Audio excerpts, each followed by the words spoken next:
Summer special మామిడికాయ పప్పు రెసిపీకి స్వాగతం. అందరికీ నమస్కారం. ఈ రోజు ఎంతో రుచికరమైన మరియు సులభంగా చేసుకునే మామిడికాయ పప్పు ఎలా తయారు చేయాలో చూద్దాం. ఈ పప్పును వేడి వేడి అన్నంలో పైన కొంచెం నెయ్యి వేసుకుని తింటే ఆ రుచిని మాటల్లో వర్ణించలేం. ముందుగా ఒక కప్పు కందిపప్పును శుభ్రంగా కడిగి ప్రెషర్ కుక్కర్లో వేయండి. ఇప్పుడు తరిగిన ఉల్లిపాయలు, తాజా కొత్తిమీర ఆకులు మరియు మామిడికాయ ముక్కలను కలపండి.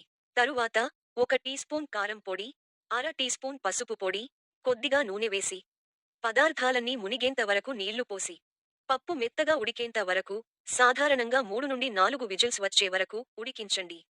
పప్పు ఉడికిన తర్వాత కుక్కర్ ఆవిరి పూర్తిగా తగ్గిన తర్వాత మూత తీసి రుచికి సరిపడా ఉప్పు వేసి పప్పు మెత్తగా అయ్యేలా బాగా మెదపండి. పప్పు మరీ చిక్కగా అనిపిస్తే కొంచెం వేడి నీళ్లు వేసి మీకు కావాల్సిన గట్టిదనం వచ్చేలా కలపండి. ఇప్పుడు తాలింపు సిద్ధం చేసుకుందాం. ఒక చిన్న గిన్నెలో నూనె వేసి వేడి చేయండి. ముందుగా వెల్లుల్లి రెబ్బలు వేసి కొద్దిగా వేగనివ్వండి. తరువాత జీలకర్ర మరియు చిటికెడు పసుపు వేసి చిటపటలాడనివ్వండి. ఇప్పుడు ఎండుమిర్చి, ఆవాలు, కరివేపాకు, కొత్తిమీర వేసి బాగా వేయించండి. ఈ తాలింపును పప్పులో వేసి బాగా కలిపేయండి. అంతే, మన రుచికరమైన మామిడికాయ పప్పు సిద్ధమైపోయింది. వేడి వేడి అన్నంలో ఈ పప్పు, కొంచెం నెయ్యి, పక్కన అప్పడం లేదా మామిడికాయ ఊరగాయతో తింటే అద్భుతంగా ఉంటుంది. ఇలాంటి మరిన్ని రుచికరమైన వంటకాల కోసం వీడియో నచ్చితే లైక్ చేయండి, షేర్ చేయండి, సబ్స్క్రైబ్ చేయండి. మీ అభిప్రాయాలను కామెంట్స్లో తెలియజేయండి. ధన్యవాదాలు.